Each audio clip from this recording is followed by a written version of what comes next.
Hi guys, இன்னைக்கு என்னன்னு பார்த்தீங்கன்னா இந்த வீகார்டு மிக்ஸி தான். இந்த மிக்ஸியில் என்ன கம்ப்ளைண்ட் பார்த்தீங்கன்னா, இந்த செல்லுன்னு சொல்லுவாங்க இல்லையா, அது ஒரு மண் எடுத்துட்டு போயிட்டு அங்கே கூண்டு மாதிரி கட்டி வச்சிருக்கு உள்ளார, இந்த மிக்ஸிக்குள்ளார.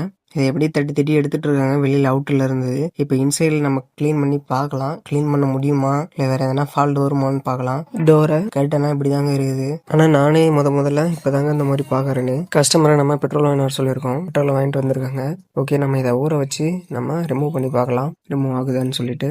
ஓகே, ஒரு வழியாக நம்ம க்ளீன் பண்ணி முடிச்சாச்சு. இப்போ நம்ம மோட்டரை வெளியே எடுத்து மோட்டரை க்ளீன் பண்ணிக்கலாம். ஓகே கைஸ், காயிலெலாம் அரிச்சு வச்சிருக்கு. பெட்ரோலை ஊற்றி கழுவிதாச்சு. பெட்ரோலை ஊற்றி கழுவிட்ட பிறகு தான் தெரியுது நமக்கு பெரிய ஆப்பா வச்சிருக்கு அந்த செல்லு. ஓகே கைஸ், கழுவிட்டு நம்ம செக் பண்ணி பார்த்தா தான் தெரியுது காயில் ஷார்ட் ஆயிருக்கு அப்படின்னு சொல்லிட்டு. இதே மாதிரி தான் ஆர்மிச்சர்லையும் ஷார்ட் ஆயிருக்கு. அதனால நம்ம என்ன பண்ண போறோம்னு கேட்டிங்கன்னா பார்த்தீங்கன்னா, மோட்ரு மாற்றலாம்னு சொல்லிட்டு கஸ்டமர்கிட்ட சொல்லியாச்சு. இந்த மாதிரி இருந்தால் நீங்கள் மோட்டரே சேஞ்ச் பண்ணிக்கலாம். ஏன்னா அலுமினியம் காயில் தான் போட்டிருப்பாங்க, நம்ம காப்பர் காயில் போடுறதுனால நமக்கு பட்ஜெட் அதிகமாகும். மோட்டர் வாங்குற காஸ்ட்டுக்கே வந்துடும். அதனால் நம்ம ஃபுல் மோட்டரே மாற்றுறது பெட்ரு. ஓகேங்களா? தேங்க்ஸ் ஃபார் வாட்சிங் கைஸ், பாய்.